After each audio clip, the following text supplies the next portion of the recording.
মধ্যরাতে ডায়মন্ড হারবারের তৃণমূল সাংসদ অভিষেক বন্দ্যোপাধ্যায়ের বাড়িতে পৌঁছল কালীঘাট থানার পুলিশ। সঙ্গে ছিল শালবনী থানার পুলিশও। গেটের তালা ভেঙে পুলিশ ঢুকল বাড়িতে। সঙ্গে ছিল কেন্দ্রীয় বাহিনী, ডিজাস্টার ম্যানেজমেন্টের কর্মীরা। খানিক বাদেই জানা যায়, অভিষেকের আত্মসহায়ক সুমিত রায়ের খোঁজেই কালীঘাটের বাড়িতে তল্লাশি করতে আসে শালবনী থানার পুলিশ। জমি সংক্রান্ত এক আর্থিক প্রতারণা সংক্রান্ত মামলাতেই চলে এই অভিযান।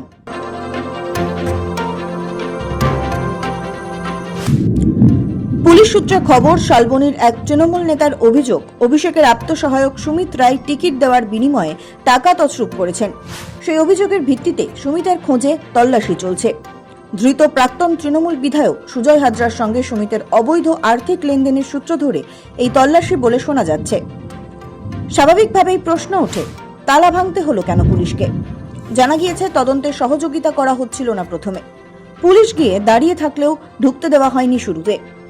পুলিশের কাছে খবর ছিল অভিষেকের বাড়িতেই আছেন সুমিত রায়, কারণ তার ফোনের টাওয়ার লোকেশন ছিল সেখানে। সন্দেহ, পুলিশ আসার খবরে কোনো পথ দিয়ে সেখান থেকে পালিয়েছেন তিনি।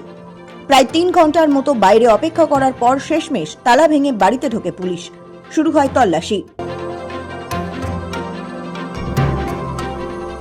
এদিকে বাড়িতে পুলিশ যাওয়ার খবর পেয়ে অভিষেকের বাড়িতে এসে পৌঁছন মমতা বন্দ্যোপাধ্যায়ও। এদিকে তল্লাশি চালিয়ে যায় পুলিশ। গোটা বাড়িতে তল্লাশির সময় ভিডিওগ্রাফিও হয়। সকাল 8টার কিছু আগে অভিষেকের বাড়ি থেকে বেরিয়ে যায় পুলিশ, ডিজাস্টার ম্যানেজমেন্টের কর্মীরা। তারপর বেরিয়ে যান মমতা বন্দ্যোপাধ্যায়ও।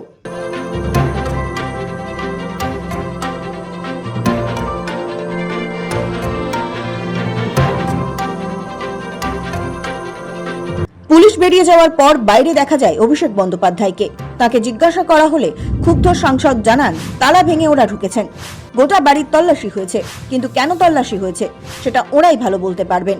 কথা বলুন, তারা সার্চ করে গেছে, উত্তর তারা দেবে। আমি তদন্তকারী সংস্থার প্রতিনিধি, চাকরি করি, ঢুকিয়ে রেখেছি কি না আমার পুরো বাড়ি সার্চ হয়েছে, উত্তর তদন্তকারী সংস্থার প্রতিনিধিদের জিজ্ঞেস করুন। তাৎপর্যপূর্ণ বিষয় হলো, বিধানসভার সইজাল এবং ডিজে মন্তব্য মামলায় আপাতত জেরবার অভিষেক বন্দ্যোপাধ্যায়। দুটি ঘটনারই তদন্তভার সিআইডির কাঁধে। সইজাল মামলায় ভবানী ভবনে গত বৃহস্পতিবার হাজিরা দিয়েছেন অভিষেক। প্রায় 5.5 ঘন্টা তাকে জেরা করা হয়। এই মামলায় রবিবার ফের হাজিরা দিতে হবে তাকে।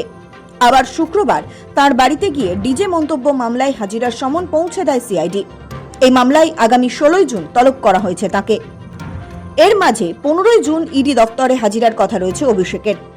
তার মাঝে আবার আত্মসহায়কের আর্থিক দুর্নীতি মামলায় অভিষেকের বাড়িতে তল্লাশি শালবনী থানার পুলিশের। শৌভিক সান্যালের রিপোর্ট, সময়, কলকাতা।